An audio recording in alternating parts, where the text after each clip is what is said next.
Ito po yung national subsidy, ibig sabihin sa buong bansa, na 1 centavo per kilowatt hour na cross-subsidy, pinokolekta mula sa mga end users na subsidizing para magbigay ng assistance dun sa mga 4Ps beneficiaries at certified marginalized users. 100% yung discount po ng mga mahihirap nating kababayan dun sa consumption na within 50 kilowatt hours a month. At partial discounts naman para sa mas mataas na consumption.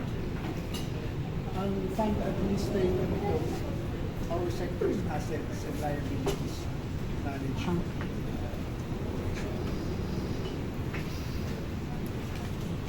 Ang enabling law, itong RA 11552 o yung lifeline rate extension and enhancement.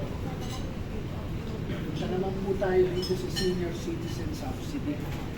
Ito po yung subsidiya na provided ng lahat ng DU customers para ma-overall yung 5% discount sa electricity ng mga senior citizens na ang konsumo ay hindi higit sa 100 kilowatt hours at 50% discount sa mga tinatawag na senior citizen centers. Tulong po ito para sa mga lolo't lola, sa mga nakatatanda, sa mga seniors na nangailangan ng tulong.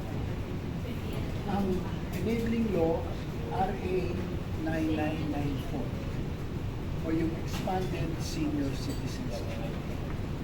Maloob pa rin po sa batas. Fit all of feed-in tariff allowance. Ito naman yung uniform charge sa lahat ng consumers supplied ng distribution and transmission network para sa halaga o cost ng promoting ng renewable energy development. At ito makikita nyo sa bill nyo as feed-in tariff. Transco po ang fact administrator. Ang enabling law, Republic Act 9513 o yung Renewable Energy Act. So nakapaloob din po sa batas. Clean Energy Auction Allowance o yung JAO. Ito naman po yung uniform charge to all consumers na sinusuplayan ng distribution or transmission network para sa cost ng promoting renewable energy development and pag-utilize under the green energy option. Again, ang fund administrator nito tulad sa FIT ay Transco. Ang enabling law, Republic Act 9513 o yung Renewable Energy Act. And finally, yung universal charge. Makikita ho ninyo ito being collected by all DUs and NECP from all end users para sa rehabilitation gayon din ng stranded nets. Isan po ang administrator nito. At ang enabling law, RA 9136 or EPIA, Electric Power Industry. Ang lahat ho ng charges na ito na nakapaloob po sa bill, hindi lang na Meralco, pero nationwide, ay may mga kaakibat na kabatas na siyang basehan kung bakit kolekta hindi lang ng Meralco, ang lahat ng distribution utilities at electric cooperatives. So, sana sa pamamagitan po nitong aming explanation, hindi kami magsasawa magbigay ng information. Maintindihan ho ng mga kababayan natin ano ang batayan na ito. Meralco, sumusunod lang kung ano yung tuntunin at ano yung provision sa batas sapagkat kami po ay isang regulated entity. Kung ano po yung utos na magaling po sa pamahalaan batay sa nakatakdang na tuntunin na batas ay susunod natin. Alam niyo yung issue ng higher bills pagdating ng summer. Matagal na po namin issue yan. No? Kami, lagi kami nagpapaalala kung bakit mataas yung konsumo tuwing tag-init, tuwing summer months. At napansin ko lang, batay sa aking sariling pananaw, na mukhang lumaki yung concern at naging viral doon sa mga other charges. Kasi yung konsumo, naintindihan na ng tao yan ng mga customers na. At yung mga actual na binabayaran nila, tulad ng generation, transmission, distribution. Ang sabi nga doon, yan alam namin kasi talagang konsumo namin. Pero tila hindi nila maintindihan na dati rin naman ay hindi na masyado naging issue. Ay ito ang mga other charges. Kaya nandito kami bilang distribution utility na merong franchise area na sinasakot pa, na ipaliwanag kung ano-ano ito. And for the record, para rin malinaw, ano ba itong mga other charges na? Kaya sana sa pamamagitan ng pagbigay ng tamang impormasyon, maintindihan ng taong bayan, lalo yung mga customers na marami at yung mga kumukonsumo ng kuryente. Ano ang batayan? Basihan itong mga naturang charges. At saka senior citizen subsidy.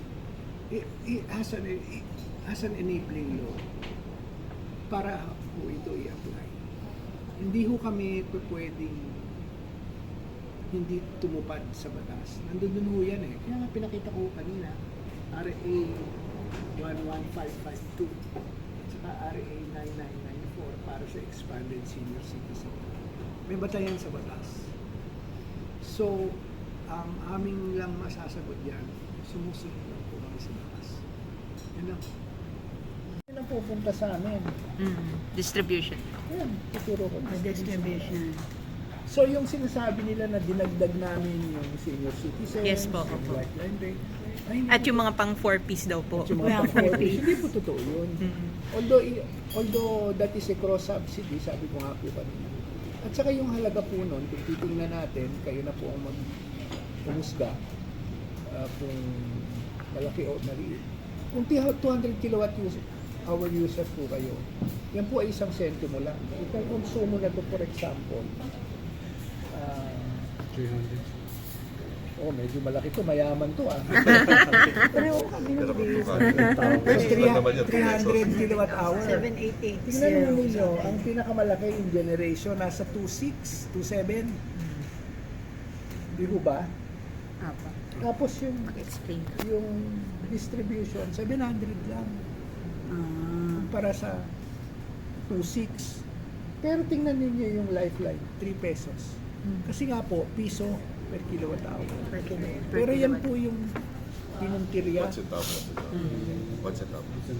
1 centavo, ano ba sinabi ko? Ay, hindi. Piso per 100 kilowatt hour use. 2 pesos per 200 kilowatt hour use. 3 pesos per 300 kilowatt hour use. 1 sentimo. Yun ang ibig ko sabihin. Ang katumbas. Tingnan nyo yung senior citizen. 0.03, 3 sentimo. Pero yan yung pinuntirya nung mga bumati ko sa amin. Bumabati. Mga nagdakaaraw. Ulitin ko 1 centavo per kilowatt hour ang lifeline subsidy. Piso kung 101 kilowatt hour ka ang piso. Kasi subsidized yung first 100. 2 piso kung 200 kilowatt hour. In the case ito si Mrs. medyo mayaman to. Walang patayan ng aircon ito. 3 piso. 3 piso. Dahil a little over 300 kilowatt hours yung kanyang consumption.